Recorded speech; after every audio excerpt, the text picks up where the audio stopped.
What's going on, y'all? In this video, I want to discuss the differences between the 6-slot lunchbox and the 8-slot lunchbox. And just a quick disclaimer, I do not work for or am I affiliated with API. I just have a shirt, that's all. So, like I said, we're going to talk about the differences between these two models of the popular lunchbox for the popular 500 series. Let's get into it.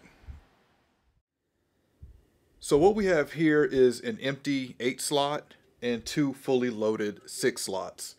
So 500 series modules, most of them are single slot, which just take up one slot, and some are double wide, which means they take up 2 slots, which we have 3 double wide modules here.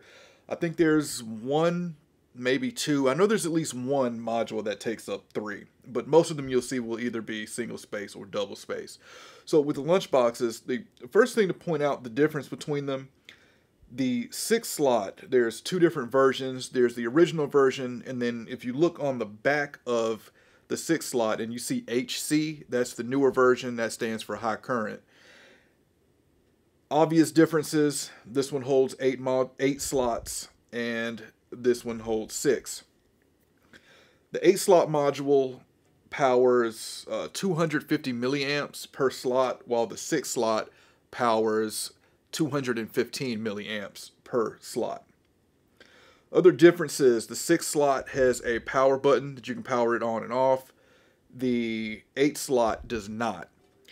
6-slot has an internal power supply, which is behind here, and the 8-slot has an external power supply, which allows for the 2 extra slots here. And if we look on the back,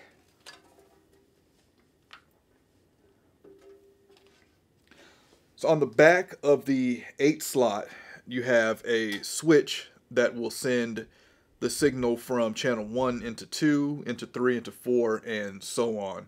So this is not a link, it just feeds from one channel to the adjacent channel.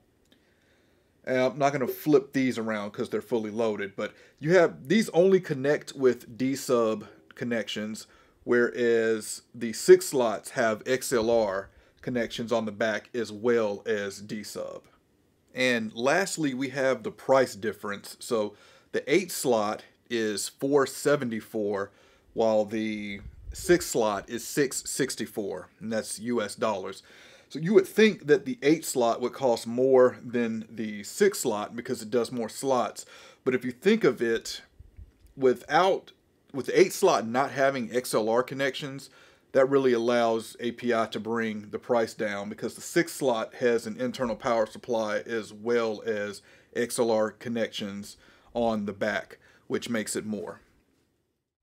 So which one of these models are right for you?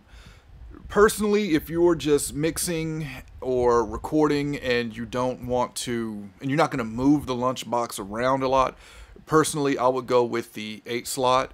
If you're moving the lunchbox around, like, I used to move from studio to studio, which is why I got a couple of the 6 slots.